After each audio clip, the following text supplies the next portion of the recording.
Hey, what is up, YouTube? I don't know if you recognize this guy right next to me, but if you don't know him now, you're gonna get to know this guy because he's gonna be a big deal in the Pokemon scene. He already is a big deal in the Pokemon scene. So if you don't know about him, you need to get out from up under that rock. Today on the show is Aaron Zheng, also known as Cybertron. You can get a hold of him on Twitter at CybertronVGC or YouTube at Cybertron Productions. I want to say all kinds of good and awesome stuff about Aaron, but I'm going to let him tell you more about himself. Aaron, welcome to the show, and why don't you tell us a little bit about your background with Pokemon? Yeah, sure. Thanks so much for having me. So, I've been playing Pokemon since I think '07. I was only like 9 or 10 years old back then. Pretty late actually. My first game was Emerald, and I started playing competitively pretty much right away.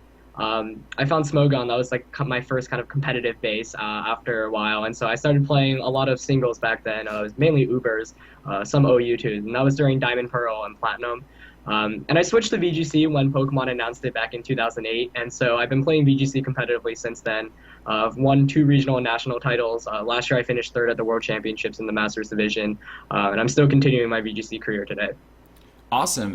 Speaking of VGC, yeah, Hmm. you went to a VGC yesterday, correct? How Yep. did that go? How'd that go for you? And I know, I think we both know Rizzo took it, so maybe you can tell us a little bit about how the day went for your battles, your ups and downs, and then a little bit about, the finals there.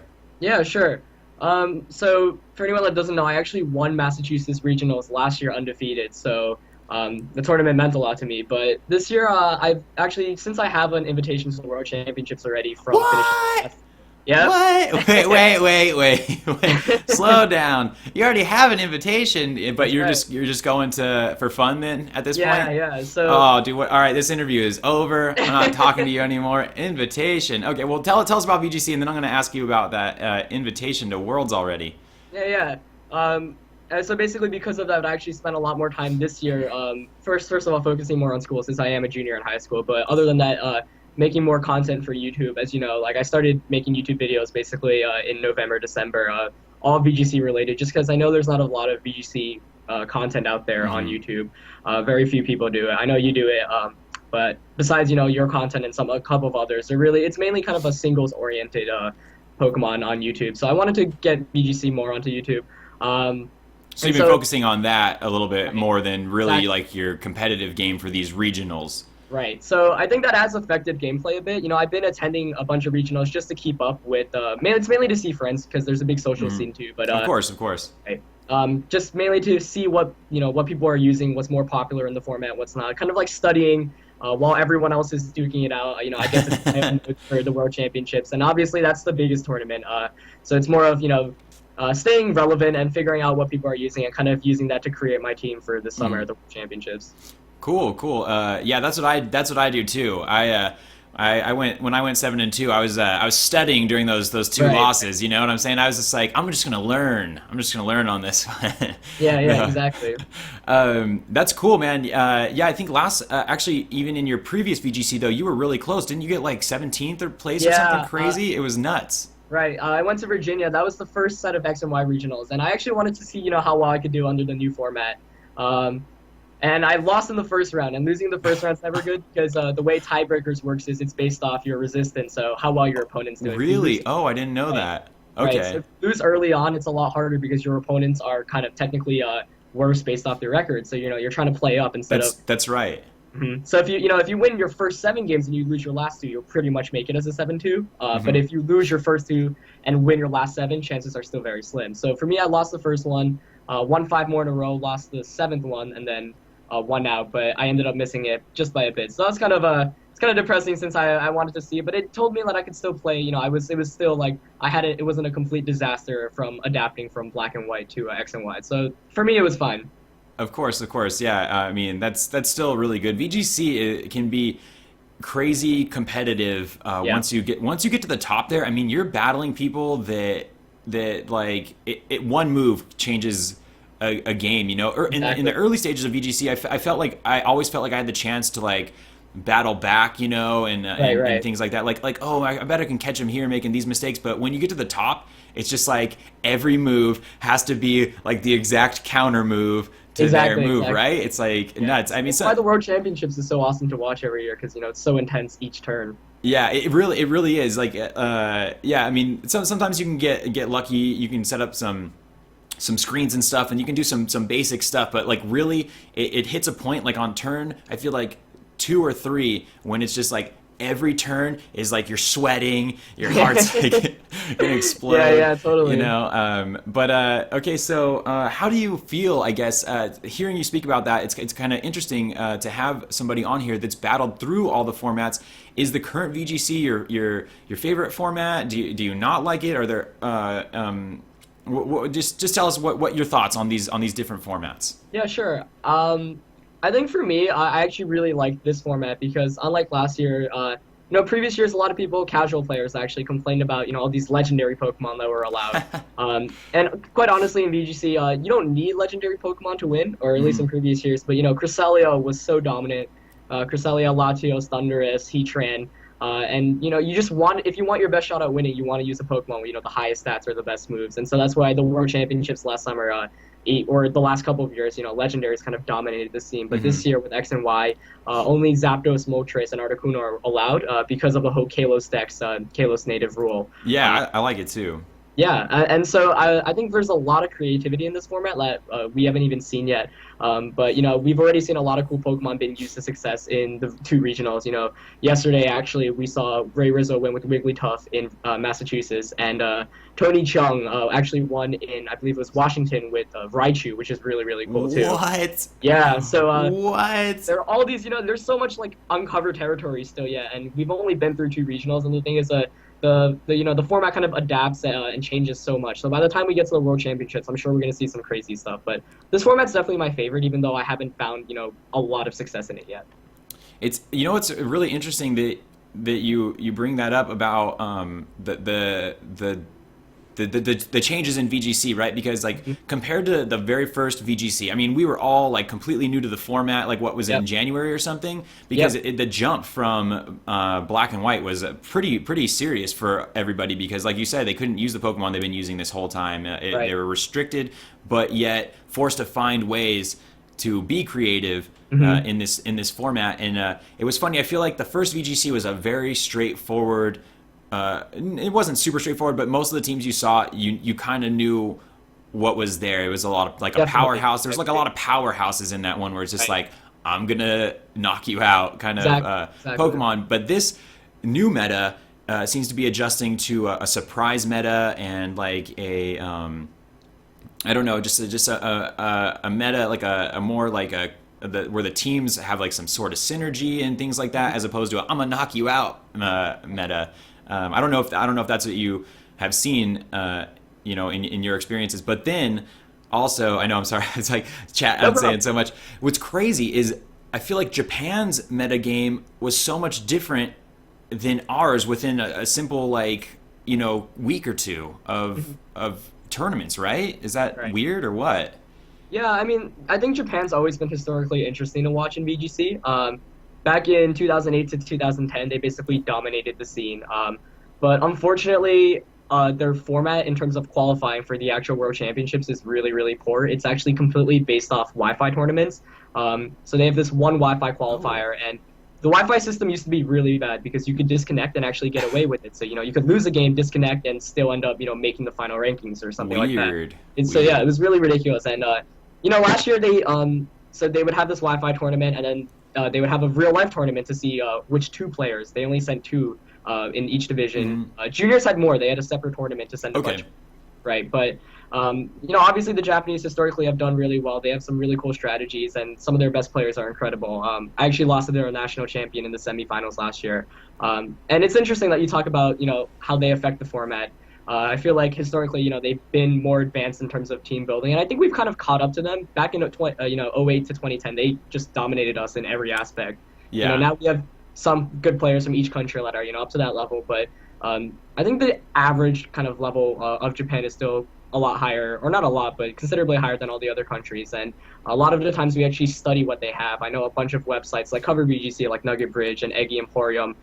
They straight up, Japanese players love to blog their teams and put them online. So here in America, we like to see what the Japanese use, we often get people to translate these teams, look at statistics from their tournaments, Yes. and base what we use off that. So it's really interesting. We use what happens there a lot for inspiration, but the same happens there. They look at what Americans use, and often they like to base what they use off what's been popular here in America. Of course, of course. Yeah, that the team. I think that it was really cool to see the Rotom. I love seeing Rotom H. I think Rotom H won the national championship over there in Japan, and the Rotom, obviously Rotom Wash is the one that's like dominating the scene, Right. but I do think Rotom H is the secret better Rotom. It just depends on how he works, here, whatever. Rotom, I don't think Rotom has what's it called, is male or female, but it has a Right. gender. But we'll say it's a male Rotom. I don't know. He doesn't have a gender.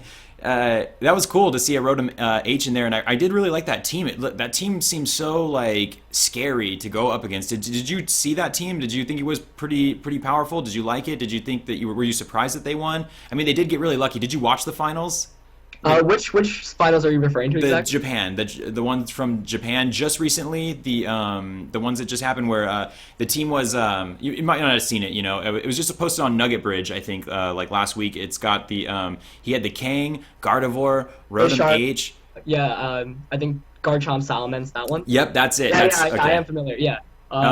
So it was a pretty crazy team. It looked scary to go up against that one. Is that not a team you'd ever be scared of, or is that like it's a pretty nasty team? Yeah, no, that's definitely a team I'd be very, very terrified of going up against. I mean, it's in terms of Pokemon usage, it's not exactly like, oh, it has any unorthodox Pokemon. They're No, all of relatively course. standard. But yeah, Rotom Heat is a very good point. I've been a fan of Rotom Wash, but I've actually noticed that there's this trend moving towards Rotom Heat, and I think it is a very good Pokemon. Actually, Ray Rizzo won regionals with it yesterday, and a bunch of top players had it as well. And it just it's really good because of its typing. Even though it's weak to water and rock, Rotom Heat is actually often partnered with Amoonguss, which can redirect a lot of attacks away. And basically, when you have Amoonguss partnered with Rotom Heat, the only move that can really hurt it is Rock Slide.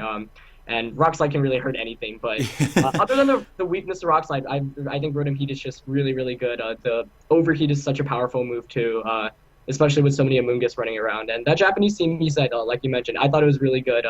It ran, Gardevoir too, which is a Pokemon I really like. I think it's kind of underrated. It hasn't been used as much, and it had a lot of kind of typical standard VGC 14 team building cores. We often say Double Dragon is something that's very popular in VGC 14. Yeah. The Salamence Garchomp duo, and then a lot of Japanese teams, and now moving more towards here too.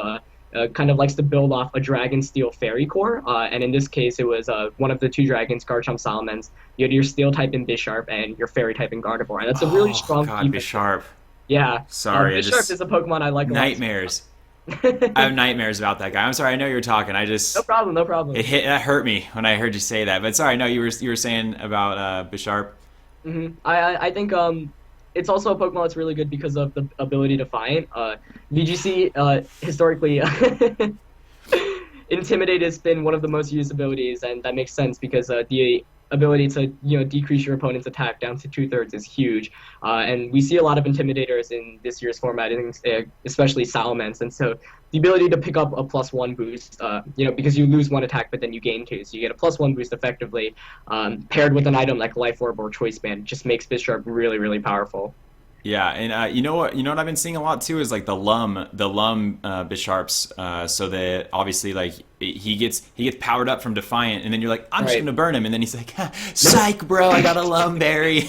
Yeah, Lumberry, also one of the best items I think in VGC. Most teams actually end up having it. Not only does it prevent you from the Will-O-Wisp kind of burns, but it's a really good move in terms of preventing you from just kind of luck overall, especially against, say, Dark Void and Sleep in general, which is something you definitely need to prepare for if you're going to a VGC tournament.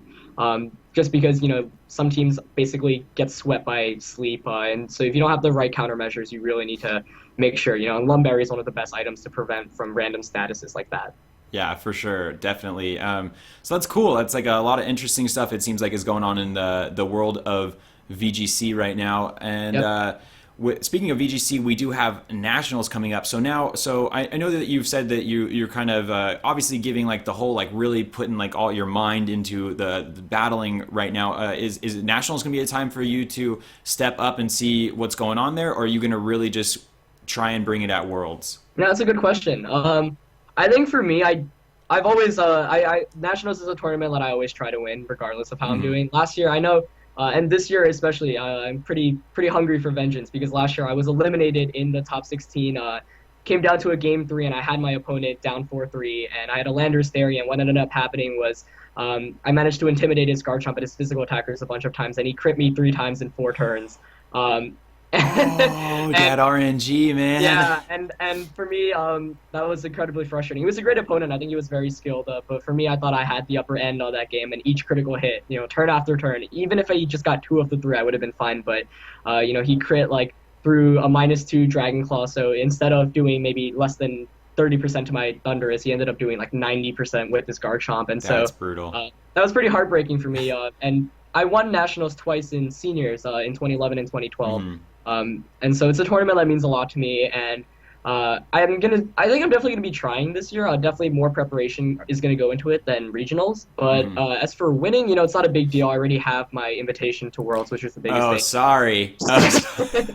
um, but I'm definitely gonna be there because that's when most people who are trying to qualify for Worlds are gonna bring their best teams and their Yeah. best.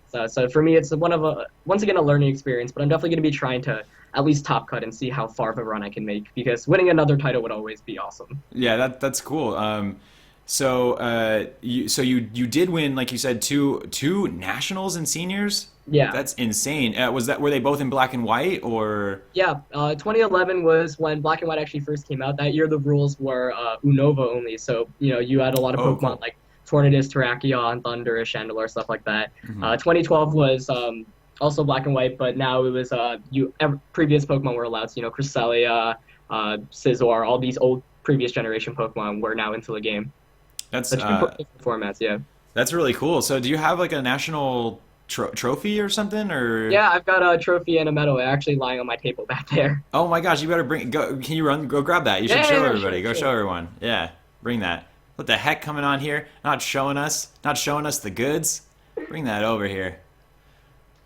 All right, so the trophies from VGC, they actually upped the trophy a lot more, so they look a lot cooler now. But this is the one from 2012. It's kind of like clear. Awesome. Yeah, you know what? I did see one of those before. Those are cool. Yeah, they're like the ones from regionals, but they're a lot bigger. And the medal is one I actually like a lot more. It's really sweet. Oh, what? Oh my gosh. That's so rad. So is the medals from nationals or Yep. wait. Those are both Both from of these are nationals, from nationals. Yeah. but they changed it. They just changed the. Yeah, the design. Okay. 2011 was a medal. 2012 was this kind of plastic trophy. Now the new ones are actually really, really nice. They're kind of like red and more. It looks more like a legitimate trophy. But these are the two I won from nationals. Oh my gosh, dude! You're right. That medal is pretty sick. That It medal is is pretty sweet. sick. Yeah. Yeah. Well, awesome. Yeah. Hopefully, I'm thinking about going over to nationals. I did apply for. I know I had talked to you briefly before the saying that I had applied for the potential to do the. Commentary. Yeah. I should definitely be a person that does commentary because I can finish sentences. I had applied for that position, and well, I don't know if I'm going to be there as a competitor, commentator, or whatever. Hopefully, can you go as both? I didn't even look. I don't think you can though. Yeah, not really. I mean, the way it worked last year was one of our competitors actually he found out he was going to be a commentator, so he had to drop out of the tournament after he was Oh, in the top 16. wow. But I figured that now they're going to do it so that you can't compete if you're commentating, which Mhm. makes sense. Yeah. That's fine. If I go there either way, I'd be happy. So Yeah. maybe I'll be there as a competitor, or maybe I'll be there saying, "And Aaron Zheng takes it, Cybertron." They're gonna be all. I'm gonna be like all one-sided. I'm just gonna be like, "Oh, Cybertron's so good. Oh my gosh. Oh no, this other guy doesn't have a chance." They're gonna be like, "Hey, you can't, you Can't can't be say biased. that." Right. No, that'd be cool, man. Well, I'm really excited for nationals, regardless of how I see it. But it's gonna be really fun. So tell us about Worlds. You're there already. It's in DC again, I think, this year, right? Yeah, it was in Vancouver last year, DC this year. Okay, and you got an invitation because you finished top three last year. Why are you? How come you're? Why are you already in it? Tell us. We want to know. Why are you getting a free pass? Yeah, I mean, historically, basically, back in '08, they made it so that, the top, it used to be the top two competitors actually would make it Okay. back. This year, they extended it. They're trying to make the tournament a bit bigger. So now top four make it. So I caught a lucky break there. And yeah, this year, they're like 16 Americans, North Americans, and just I think 32 Europeans, a bunch of people.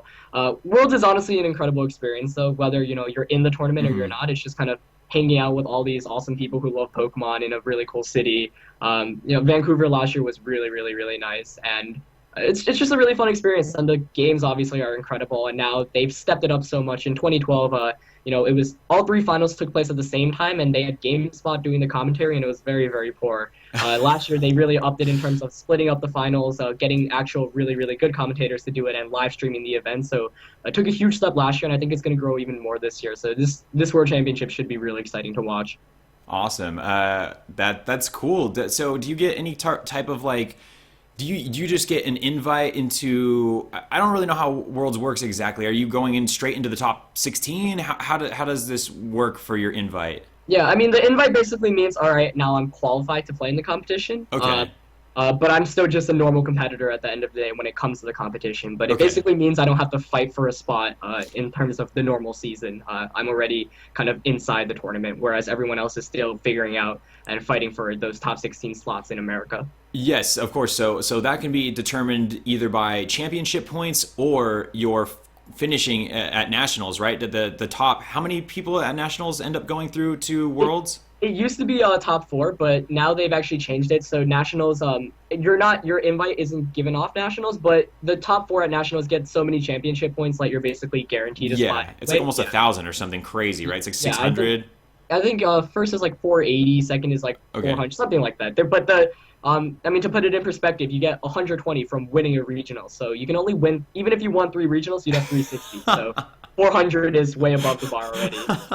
And very few people do, well enough at three separate regionals. So nationals, top four basically, I think guarantees you an invite. Top eight, even if you have very minimal points, should be enough for you to get an invite. And then it gets a bit trickier with 16 to 32 based off how many points you already have going in. Yeah. So speaking of that, you said earlier you said Rizzo. I think you said he ended up winning with the Rotom H and a Yep, Wigglytuff yesterday, and Rizzo's got two now, if I recall he's correctly. got two. So Yep. so he's got 240 championship points Yeah, already. and he actually finished fifth at Florida, so I think that puts him at around 320 or 310. Yeah, So 310. he's in. You He can't. should be. I think right now in the country he's ranked second or third in terms of championship points. Okay. I know last year I was actually third in championship points going into nationals, and it was top 12 for invites, and it ended up being that I had enough points regardless of how I did at nationals. But the Hmm. thing is, you never know. Yeah. And you don't want to take that risk. Of course. Of course. Obviously, Of right, course. the top players are still gonna try their best, but they have a bit of leeway knowing that historically it's been a bit easier for the couple top three, top four players who had a jump in terms of doing much better at regionals than everyone else in the country. For sure. For sure. That's yeah, that's cool, man. That's so crazy. That I can't even believe that you're gonna be there. And Worlds is open to everyone to go hang out, right? But you Yeah. just participation is obviously just strictly based on the points. Then. Right, and they actually have a last chance qualifier tournament, which happens the day before. And Oh what it is, yeah. yeah, it's basically for anyone around the world actually. And it's like this is one last shot for you to get into world. Top four players normally get in single elimination, best two of three. So single elimination kind of sucks, but best two of three removes some of the luck factor there because you Oh might have a bad yeah. game, but you can come back with the next two. And normally, it's a very tough tournament, 5 to 6 rounds, and to go undefeated and make it to Worlds is tough. But the players that do deserve it a lot, and it's a very fun tournament to watch, especially when you're in the competition. You kind of want to Mhm. study what you expect to be popular the following day. Yeah, I love that they've. I don't know if that's. I'm pretty sure that's a new addition. I think a lot of people were talking about that. The 2 out of 3. Yeah, Right. That is so necessary. I seriously think it is at that stage. That's such a necessary like. You never know like what can happen in one match. Like you said with the exactly. RNG is like so like what could happen. So that 2 out of 3 is I think crucial to putting through the right competitors. Yeah, For that definitely. for that It's time. Yeah, and Worlds is awesome because every game in Worlds is actually best two of three. Normally in regionals, how it works is you play Swiss best Yes. one games, and then Hmm. the top cut moves on to best two of three. But a lot of players don't like the Swiss format very much because the top cut is often too small. Only top 8 or top 16. So too many people are left out of that cut. And once you get to best 2 of 3, really, that's where the best players and the most skilled players show how good they are truly at the game. So it's awesome at Worlds because every set is best 2 of 3, and so at the end you do end up with a very skilled top cut. Yeah, no, no doubt. I mean, there's people that probably belong at Worlds that finish like 10th at their VGC. There's so many good competitors out there. It's pretty gnarly. But so speaking of Worlds and VGC and all this, how does Aaron Zheng, how does the man Cybertron, how does Cybertron get ready for? How do you even get ready for competition? Like, are you a Showdown fan? Do you go on there? Do you build a couple teams? Do you go like, this works for me, this doesn't, or do you just go right to the game? What is it? How do you get ready? Yeah, that's a really good question. I mean, so this season, like I said, I haven't been training as much, but when I took it really seriously last year, when I was actually fighting for a Worlds invite and training for Worlds, I'll use my training for Worlds as an example. So I had basically 2 months right after Nationals to get ready. And obviously that's a very big tournament, so I kind of figured out what I wanted to build around. I had this core of Conkeldurr, Heater, and Cresselia that picked up popularity in Japan, and it came over to America too, and I wanted to kind of test around that. And so the first thing I do is definitely Showdown, just because you can easily just put a team and so test it fast. right away. Exactly. It's not like, I have to either, find someone to get me the Pokemon or breed them myself and EV them, which, can be a huge you don't want to waste a day. You don't even want, when you're getting ready for a World, like, what you want to, dude, seriously, to build a team, it could take you like 2 or 3 days, like, of hardcore playing. And so, yeah, you got to get right on it. So that's cool. I figured, Showdown's a huge tool, but yeah, go ahead. Yeah. And a lot of players, the top players, like to just, I think the general consensus is test a couple things on Showdown, see what works and what doesn't. When you feel comfortable enough with, your 5 or 6, bring them into your game, then start, doing Wi-Fi battles. Battle Spot's a great place to practice because there's a lot of skilled players there. Gives you a general good sense of competition. When it comes to Worlds, I like to prepare more with specific, people in terms of testing partners. Just because Worlds is obviously a tournament where you need all the surprises you can get, and it's very easy for information to get leaked out. Not so much this year, but when PokeCheck existed, you could actually type a trainer's name and see all their teams and battle videos. Oh, wow. So people were a lot more secretive. Now it's a bit easier because uploading videos and PokeCheck not being a thing is better. But yeah, a lot of people like to test within testing groups after going on to Showdown.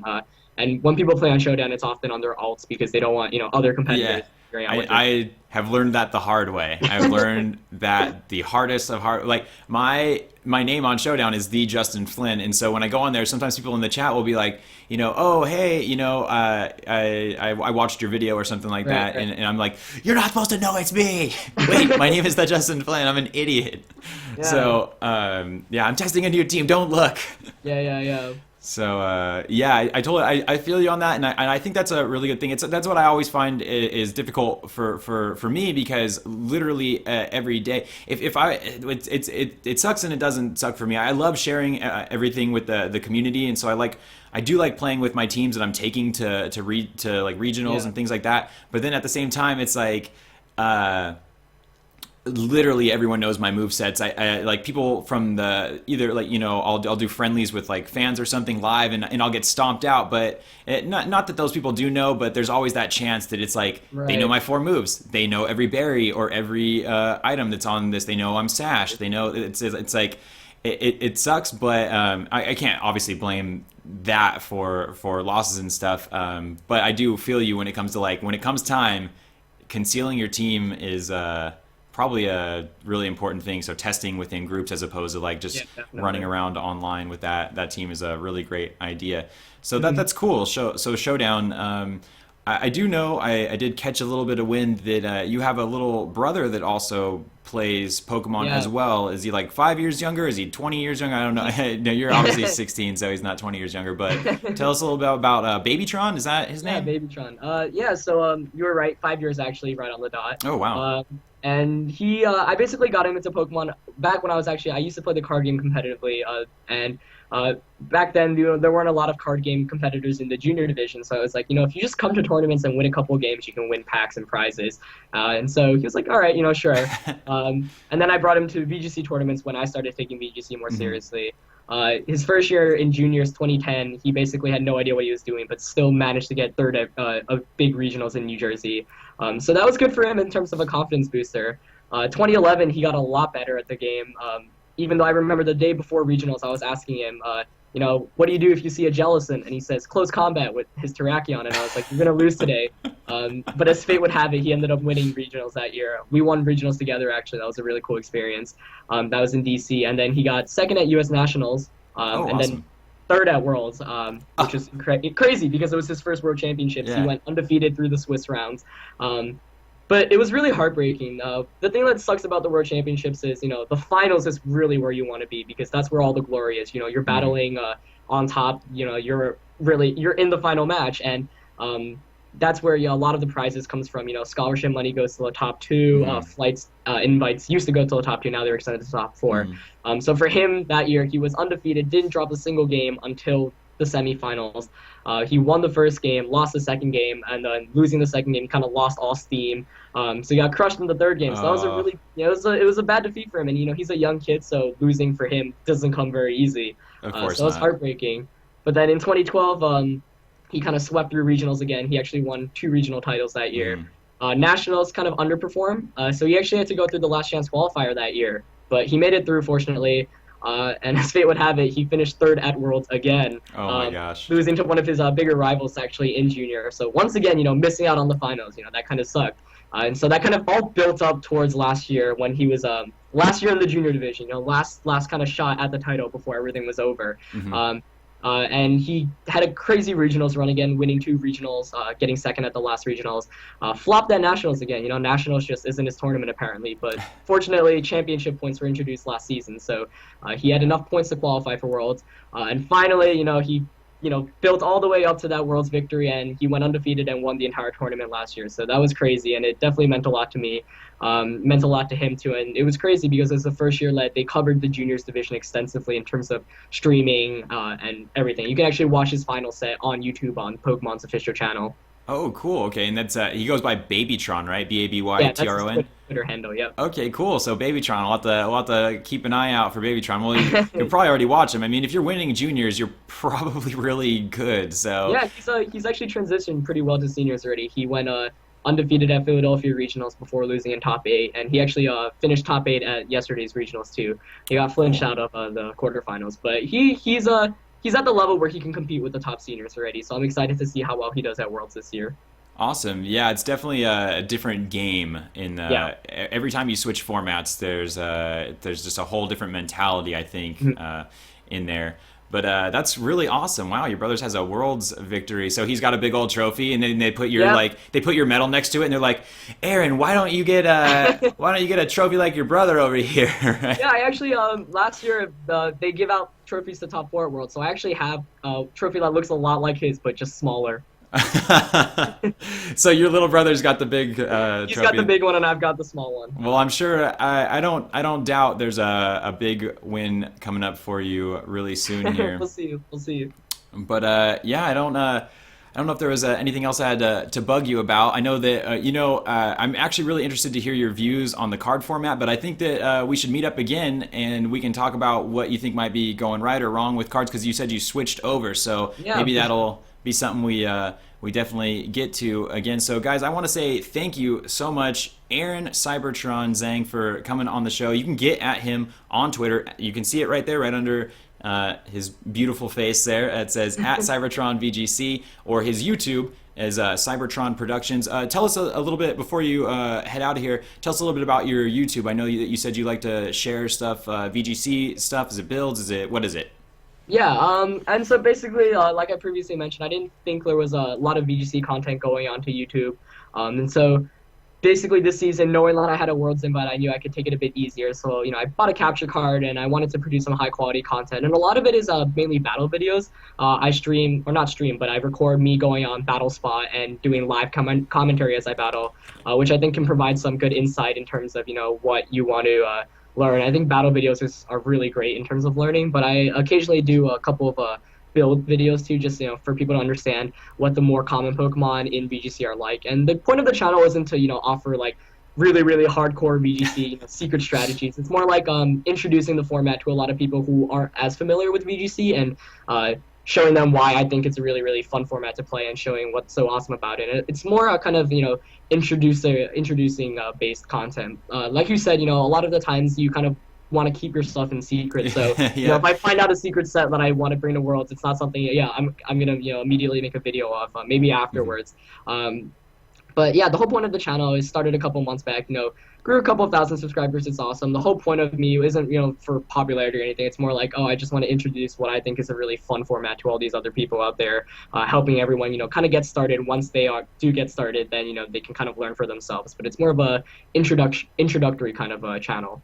Awesome. And you have battled, like you said. I don't know if we talked about this in on or off screen here, but you did play some Smogon, but you do not strictly, but Smogon's for fun now more so, and then you do mostly VGC for your real competitive battling. So maybe we'll hit that up on another time. We can talk about your experience in Smogon, which I know both of us actually do enjoy playing in both formats. But we do focus obviously on VGC for the championship reasons and stuff like that. Like that's the competition. That's what we're striving for. So we got to play in that format. I got to show you something really fast. I don't know if they gave you one of these. I don't know if they give you one of these over at when you win a world championship, but if you want to get a taste of this, Aaron, then just let me know, brother. This is a little challenge. You want to get your name on the belt there, Aaron? Huh? Dude, I do want my name on that belt. Well, then you can come and get it. So I think me and Aaron are going to do a couple of friendly battles here. He can. Let's see if Aaron can make a run for the title. The real title. This is the real deal. Look at this, competitors. I don't care what you won. You don't just... Let me tell you guys something about this title belt really fast. You don't just walk into a Walmart, go to the WWE section, pick yourself up a belt and slap $17 on the counter and walk out a champion.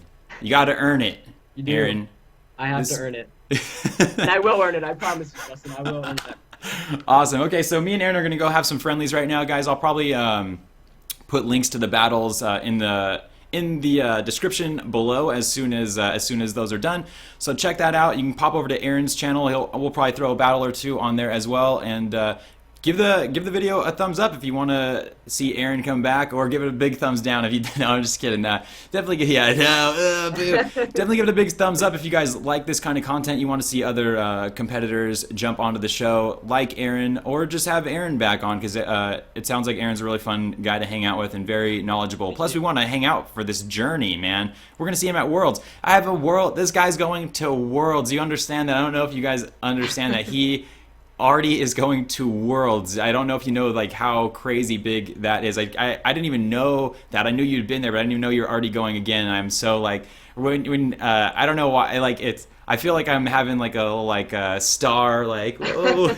No, man, you're much more famous than me. No. I care about skill. Who cares? No one cares about that. All I care about is skill. I'm so nervous talking to someone that's so good. I'm probably gonna freak out in our battle, but anyway, again, guys, get at Aaron. I'll put all of his links in the description. Again, Aaron, thank you so much for coming on, and let's do this again ASAP. For sure. Thank you so much for having me, man. All right, dude. Talk to you soon. Peace. Peace.